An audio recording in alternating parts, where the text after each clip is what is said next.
Now, you probably clicked on this video because you wanted to know why Risk of Rain 2 is a good game.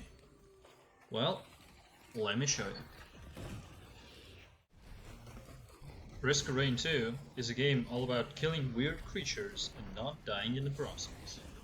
Well, it's actually much more than that. It is a third-person roguelike shooter where you gotta fight through the enemies to get to the teleporter where the boss of the level is waiting for you. And upon killing him, you proceed to the next level where you do it all over again until you either die or get to the obelisk. Yeah, that's much closer. Now, at the time of making this video, this game is in early access, but don't let that, fool you into thinking that this game is bad, because throughout the, well, no years, but throughout the time of development of this game, the devs have been putting updates pretty often, and really, they've been adding a bunch of new stuff all the time. Basically, more or less every month, they are adding new content, be it new maps, new characters, new something. And this game is really progressing towards the release, I hope at least. So don't let that fool you into thinking that this game is just another early access cash grab. Now, with that out of the way, let's start by talking about the gameplay loop. So the gameplay loop is pretty simple. You start the game by selecting a character, then you go into the game, and then you play until you either die of natural causes, such as being mauled by an angry alien, or you decide to obliterate yourself at the obelisk. And I'll talk about that obelisk part later. But for now, as you can see, this is basically a game about dying and trying again. And this is where the game gets really addictive, because every death leaves you wanting to get further into the game to encounter new enemies, find new items, or unlock new characters. And speaking of which, let's quickly go over all of the existing characters, which, at the time of making this video, there's 9 characters in the game. Now, the first character on the list, or I should rather say survivor because that's how they're labeled in the game, is the Commando. And he is also the first survivor you get when playing the game. He's available from the get-go, and he is pretty easy. All of his skills are either you just shoot, like the double tap of the phase round, you dash in a direction that you're moving in, not in the direction of the camera, unlike some other dashes, or you shoot and you stun the enemy, which is pretty simple. Now, with that being said, I don't think Commando is a very strong survivor, but he is definitely easy and his abilities are very straightforward. Next up, we've got the Huntress. To unlock her, you need to reach and complete the third teleporter event without dying. So basically just get to the third level and complete the third teleporter event. Pretty easy. Straightforward stuff. Her abilities are rather simple, even though she's supposed to be like a skillful huntress or whatever. Basically, all of her abilities, except for the last one, are lock-ons. So her strafe is a lock-on. You lock onto enemy and press left mouse button, he gets damaged. Laser glaive is you lock onto the enemy, press right mouse button, he gets damaged, and also the enemies that stand close to him gets damaged. Blink lets you blink in the direction you're facing, which is not said here, but yeah, that's not the direction you're moving in, unlike the Commando. And the arrow rain is basically just an AoE damage over time effect. You just shoot a bunch of arrows and they fall down, deal damage, that's it. She's not really that hard in terms of ability usage, but Huntress is pretty squishy. And if you get a lot of crit chance items, she can dish out crazy amounts of damage, obviously, but she dies really fast. Third one is the multi, and to get him you need to complete the first level 5 times. So basically just play through the first level 5 times and then die or something. It's not that hard. His skills are fairly straightforward as well, but he has a really weird mechanic called retool, where he can hold two equipment and he can switch his primary weapon. He can switch his left click, basically. He can select a bunch of weapons in the loadout. Now, as you can see, I haven't unlocked all of them, but that's because I haven't played him that much. So his left click is his main weapon, the one that you are on at the moment. His right click is an AoE stun, and his shift is just a dash, but it also deals damage when you hit an enemy and he stops. So really, you can't escape a lot of the time with that one. It's more of a aggressive advancement skill. I don't know, it's not really that great in terms of mobility. And Multi isn't generally a very mobile character, but thanks to his swap skill, he can switch between playstyles on the fly. Number 4 is the Engineer, and to get him you need to complete 30 stages total, not in one go. Obviously you can die and start over again, and it will count towards the achievement thingy that you need to get to unlock the Engineer. His skills are kind of quirky. His bouncing grades, you need to aim like a little bit upwards because they fly in arc, and you can also charge them, and charging scales with your attack speed, so the more attack speed you have, the faster you charge them. His pressure mines are just that, they're mines, you place them and if the enemy walks over them, gets damaged. His bubble shield is impenetrable from both sides, so he cannot shoot outside of his bubble shield.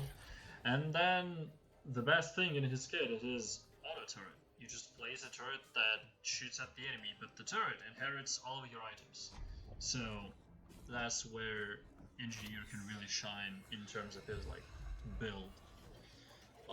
Engineer is another non-mobile character, but he easily makes up for it with his shield, which he, by the way, cannot shoot through, but still. And with a couple of good artifacts on his turrets, he can become non-killable. Next one is the Artificer, and to unlock her you need to just literally buy her off of the Lunar Shop.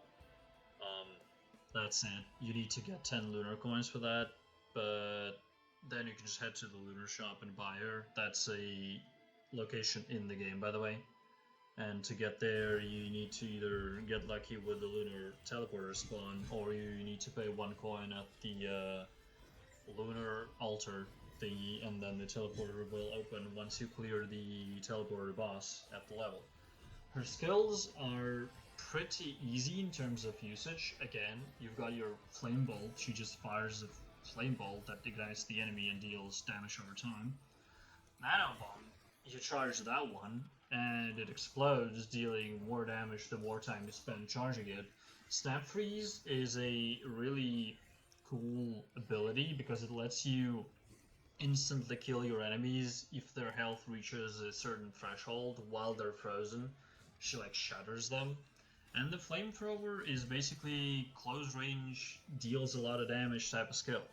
Now, Artificer might just be the hardest survivor to play as. Her low HP combined with the mediocre mobility makes her a really easy target, but hey, at least she's good at dealing a lot of damage.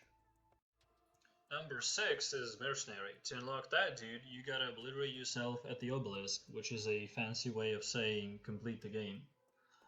Mercenary is a melee type of character who dashes a lot, and his dashes also deal damage or make them immune to receiving damage.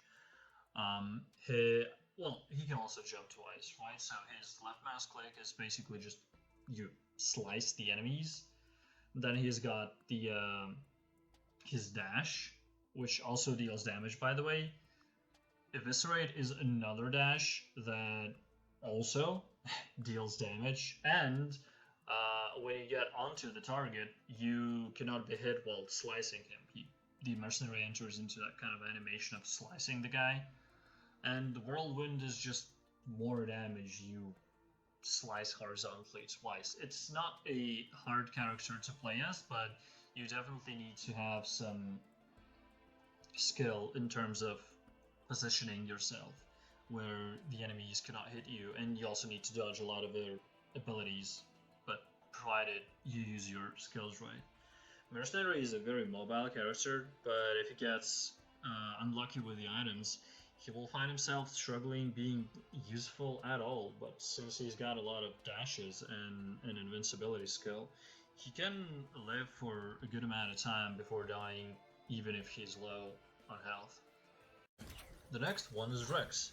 To unlock him, you need to take the escape boss Barrel Core and get it to the Broken Rex on the Abyssal Depths level. I won't go in depth for this, but you'll figure it out. It's not that hard. Rex is a character who has a lot of sustain, and he can out-heal a lot of damage over time effects that the enemy put on him, because basically half of his kit heals him, and the other half deals damage while costing his own health, right?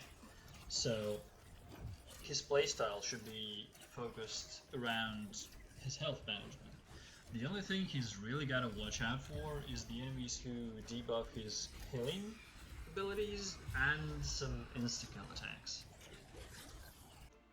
The loader is number 8 on the list, and together you need to defeat a secret boss on the Siren Skull level. Not gonna go into details on that one either. Even though her title card overview thingy says that she is very slow, the loader is a slow and powerful bruiser, that is really not the case. She is actually quite the opposite. When played correctly, she can fly through levels with ease and one-shot bosses with her charged attacks. Her only real weakness is a lot of small flying enemies, because the only ranged skill that she has, except for her fist that pulls your enemies toward you, is her M551 pylon that AoE damages all of the enemies. But this one has a really long cooldown, so once this goes on the cooldown, if there's any more flying enemies left, you won't really be able to get them all, and you're better off just running away. Acrid.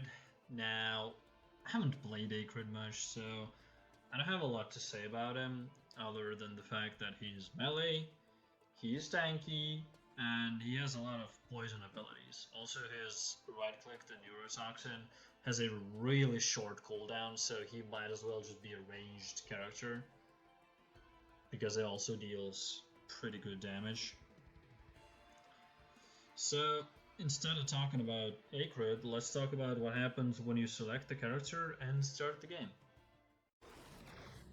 So when you just get out of your pod, you have got to find a teleporter, defeat a lot of enemies and the boss, and that sounds pretty hard, doesn't it? But that is where items come into play. But what are these items and how do they work, you might ask? Well, good question. The items are the things that make your character go from this to this in about 15 minutes or so, all the while making your character way stronger. So then, naturally, you'd want to find all of the boxes on the map, open them and get all of that sweet gear, all of these items, and take on the boss only after you've done all that. Well, that's a good idea, but you've got to be quick about it, because the more time you spend, the stronger the enemies will become. Do you see that little moving bar? Right there. There. Well, that is basically a difficulty bar. And that whole, the longer time you spend, the more difficult the enemies become. That whole thing, well, that is basically how difficulty system works in this game. It's a constant race of you trying to get stronger, all the while the enemies are getting stronger by the minute. And that is basically one of the best things about this game. You feel a constant pressure of this little difficulty bar going forward. It never lets you stop, it never lets you chill out. And this pushing force the game constantly applies to your survivor's frail body is yet another thing that makes this game so addictive. But let's stop talking about addictive stuff and start talking about content. And in terms of content, this game really has a lot to offer. Yet again, I won't go into much detail here, I want you guys to experience this game for yourself, but I'll offer you some quick examples at least.